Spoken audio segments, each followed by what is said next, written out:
Fala galera do canal Razon, eu sou o Maison e hoje a gente vai falar um pouco sobre os times brasileiros no Mundial de Clube e como que a mídia lá de fora, né, principalmente assim os jornais mais famosos do mundo, estão falando sobre os clubes brasileiros.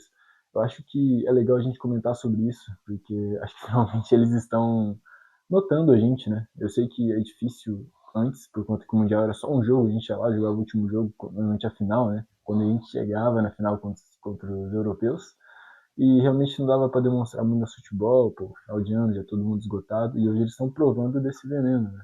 E acho que com os físicos, no caso a gente está com um pouco superior do que eles, né? Porque a gente está ainda no meio de temporada, eles estão no final. O futebol meio que se equilibra, apesar que tecnicamente eu ainda acredito que eles são superiores. Mas sobre isso, os jornais lá fora estão comentando bastante. Vou dar uma lida nas manchetes aqui, eu não vou ficar lendo a matéria toda para vocês, até porque esse não é o intuito do canal, mas para gerar um debate. Por exemplo, vamos passar pelo jogo do Flamengo rapidamente. Eu posso até pegar aqui para vocês, ó, o jornal Olé estampou, né, na manchete: o Flamengo amassa o Chelsea. Já lá na Inglaterra temos o Daily Mail, me perdoem aí a pronúncia, elogiou o segundo tempo esplêndido do Flamengo, enquanto o The Sun criticou duramente o Chelsea, classificando a derrota como colapso ridículo no segundo tempo. Já na Espanha, o jornal Marca, que é acredito que seja o mais famoso do mundo, né, quesito de mídia, destacou também a vitória do Flamengo, falando outra lição de futebol brasileiro sobre o europeu. E aí ele já está falando que até o jogo do Flamengo a gente já tinha tido o jogo do Palmeiras contra o Porto. O Palmeiras foi superior ao Porto, infelizmente não conseguiu a vitória. A gente teve também o jogo do Botafogo, vencendo o PSG, que aí para mim é o mais absurdo. Não é desmerecendo o PSG, mas ninguém botava fé, né? Eu mesmo até tenho um vídeo no canal falando sobre, acreditei que ia tomar goleada. Vamos passar também depois sobre o que os jornais estão falando sobre o Botafogo. E também tivemos daí o jogo do Fluminense contra o Borussia já na estreia, né? Então o Flamengo foi o último a enfrentar o europeu, garantindo assim a invencibilidade dos brasileiros contra os europeus, né? Vamos agora passar para o Botafogo, o jornal francês L'Equipe, que trouxe a seguinte frase: caiu de um pedestal, na sua manchete principal. O jornal esportivo classificou a derrota como um choque, com foco no abismo entre o investimento do clube francês e o resultado em campo. Segundo a publicação, o PSG demonstrou apatia, falhou nas finalizações e deixou o Botafogo confortável para se defender durante o jogo. Já o Le Parisien abordou o resultado como um alerta. Derrota surpreendente, ataque inofensivo, classificação em perigo. Também falou que a ausência de reação do time de Luiz Henrique após sofrer o gol citou o setor ofensivo do PSG. Não conseguiu furar a defesa do clube carioca. Tipo assim, a gente. Até se você for assistir, quem assistiu o jogo, né? O time do PSG tava meio, não sei, meio sem sal, né? Isso não é desmerecendo a vitória do Botafogo, que foi simplesmente absurda. Mas você viu que os caras tava meio estranho jogando, assim, tipo, o ataque do Paris, né? Os caras estavam, às vezes, querendo fazer muita firula, às vezes, muito, sabe? Tipo, achando que ia resolver o jogo a qualquer momento. Pô, eles desrespeitar o adversário, né? E o Botafogo tava com muito sangue nos olhos. Essa foi a besteira do Paris, na minha opinião. O Le Figaro publicou: Mundial de Clubes, confuso e sem ideias. PSG cai para o Botafogo de John Texer. O jornal fez referência direta ao dono norte-americano, que comandou a vitória do Glorioso e também dono do Lyon, um dos principais rivais da equipe parisiense. Até teve uma cantadinha do John Texer nas redes sociais, depois eu posso até pegar aqui para vocês. Bom, esse foi uma breve aí sobre o PSG, que tem surpreendido, mas tá ferrado, né? Vai pegar, é o único que vai pegar dois europeus na fase de grupos. Pega, se não me engano, é amanhã, acho que é segunda-feira, o clube do Atlético de Madrid. Precisa de um empate para se classificar. É impossível, não, pelo que eles já conseguiram fazer nesse campeonato. E de verdade, eu sou flamenguista, mas gostaria que os brasileiros passassem nessa fase de grupo. Fica melhor, fica mais emocionante pra gente. A gente tem mais chance de classificar, né? Umas oitavas, umas quartas. Então, vou torcer pro Botafogo sim. Vamos pro Palmeiras agora. Bem, sobre o Palmeiras, a gente teve ali o jornal espanhol Mundo Deportivo, que foi direto a afirmar que o Palmeiras mereceu o maior prêmio diante do Porto, elogiando o ritmo frenético da partida e as chances criadas pelo time paulista. A publicação ressaltou que o confronto teve bom espetáculo e que o equilíbrio só se manteve graças à atuação do goleiro Cláudio Ramos. Verdade, o goleiro do Porto salvou muito. Já o AS, também da Espanha, classificou o duelo como formidável duelo que terminou sem gols, destacando a batalha entre goleiros e a intensidade das ações ofensivas. A reportagem trouxe como manchete: duas joias confusas em Nova York, referindo-se às qualidades individuais dos jovens Estevão e Rodrigo Moura do Porto. Esse Rodrigo Moura achei bem interessante. O Estevão a gente não precisa falar nada, né? Acho que vai ser um futuro craque da seleção brasileira. Mas o Moura eu não conhecia, até quem assistiu aí, quem joga o Fifinha vai querer contratar, certeza.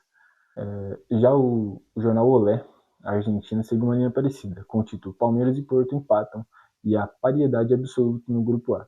Esse grupo é um grupo bem interessante. E agora, quem diria, né? O Inter Miami, que eu falei que o Porto não ia classificar. Se você voltar uns vídeos no canal, você vai ver. O Porto ainda tem chance, tem, mas o Inter Miami, para mim, tem surpreendido. É um time muito ruim, dependente do Messi, mas para mim o Porto é muito mais perdido. Aquele jogo do Palmeiras tinha que ter ganhado, o Porto mereceu e tinha que ter ganhado. Infelizmente não conseguiu 3 pontos, mas acredito que o Palmeiras consiga se classificar sim. Já vamos para o Fluminense. Teve o Diário AS. Fluminense amplamente superior, que só precisou de um pouco de precisão para conquistar o que seriam, só precisou de um pouco de precisão para conquistar o que seriam 3 pontos merecidos, diz um trecho da nota do Diário AS. Já no Olé, o time brasileiro se esforçou, jogou bem e até superou um Dortmund apático, que lutava muito para se erguer. O Dortmund a gente tem que falar que eu acho que não chegou para esse Mundial, né? Sofreu para ganhar depois do próximo jogo, depois do Flu. E o Fluminense vem se garantindo, tá em primeiro do grupo, tem tudo para se classificar. Apesar de sofrer contra o Sun, né? Foi um jogo bem difícil, o torcedor do Fluminense deve ter coraçãozinho saltado. E o clube que o Fluminense pega agora, que eu não vou lembrar o nome de cabeça, eu só sei que ele é mais forte do que o Sun. Então é bom o Fluminense entrar, tipo, sem soberbo, sem, sabe, tipo, achar que o jogo já tá ganho, jogar sério, porque se tropeçar, vai ficar fora, vai ser vergonhoso. Tipo assim, um brasileiro não conseguiu passar do jogo vergonhoso, cara, é a mesma situação do Fluminense, ele começou tão bem, então você cair logo na última rodada ali e não vai pegar bem. Agora um jornal da própria Alemanha falou, o Borussia Dortmund não conseguiu superar o Fluminense, que na verdade virou muito mais perigo do que a equipe de Nico Kovac.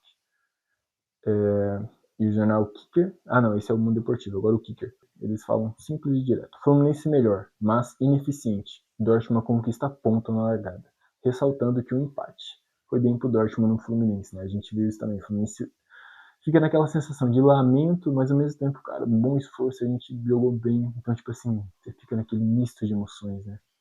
E pegando todo dos times brasileiros, a gente teve o Jornal Olé, que fala a seguinte manchete. Supremacia total das equipes brasileiras. Com a vitória do Fluminense, todas as equipes do Brasileirão são líderes e permanecem invictas no Mundial de Clube. Então a gente vê que esse protagonismo que a gente está tendo lá fora, nesse Mundial, tem sido muito importante para os holofotes voltarem para o Brasil, né? A gente sabe que a nossa moeda é muito desvalorizada, por isso que nossos jovens jogadores saem para lá já muito cedo e não ficam para cá. Entretanto, aqueles que batem em volta conseguem jogar e sobrar aqui no Brasil, né? A gente teve o Palmeiras já fazendo isso, o Flamengo faz com muita eficiência. O Botafogo já tem uma ideia, visão de mercado um pouco diferente, buscando jogadores até mais desconhecidos. Aí o Fluminense, cara, é uma surpresa, né? Porque o time estava bem perdido, mas o Renato tem como eu falo, o motivacional, né, para inflar a sua equipe e conseguir brigar de igual para igual. Não fez um bom jogo contra o Sam, é verdade, sofreu o que não precisava, mas quando coloca a bola debaixo ali do braço e começa a jogar, você vê que é superior, né? Mas não pode menosprezar, que eu acho que foi como que o Fluminense entrou assim no jogo ontem. O Fluminense conseguiu a vitória, os brasileiros são todos líderes do seu grupo, mas cara, eu tô bem curioso para ver como que vai ser, né? Após essa fase de grupo, ver se os brasileiros vão conseguir passar pelo menos das oitavas e como que o mundo vai olhar pra gente, né? Eu acho que é bom porque abre portas, né? Eu queria muito que treinadores europeus viessem pra cá com mais frequência, jogadores, por exemplo, o Memphis no Corinthians. Sabe, ele tá com 30 anos, pô, o cara não é velho. Então, quanto mais novos jogadores vierem pra cá, melhor pra gente. A gente consegue valorizar mais ainda a nossa marca e jogar mais, né? Tipo, de igual para igual, como dizem. Eu não acho que esse nível seja tão grande. Concordo muito com o que o Felipe Luiz falou, né? Existem oito elites ali, 8 clubes que estão na elite do futebol, que ninguém encosta, tanto da Europa quanto sul-americana. E o resto é uma segunda prateleira e a maioria dos clubes brasileiros estão lá. Então dá jogo sim. E se um Paris Saint-Germain, um City, um Real Madrid, um Barça, que não está no Mundial, né? É só citando assim, forem jogar contra a gente, eles são superiores, mas se eles entrar com um pezinho, né, salto alto, como o PSG entrou contra o Botafogo, cara, dá jogo, se bobear a gente leva. É basicamente isso. É um vídeo mais comentando, então se for um pouco confuso, aí na edição a gente vai tentar melhorar. E se você tiver algo para falar, para acrescentar, para debater, os comentários estão aí embaixo, fique à vontade. É nóis, falou.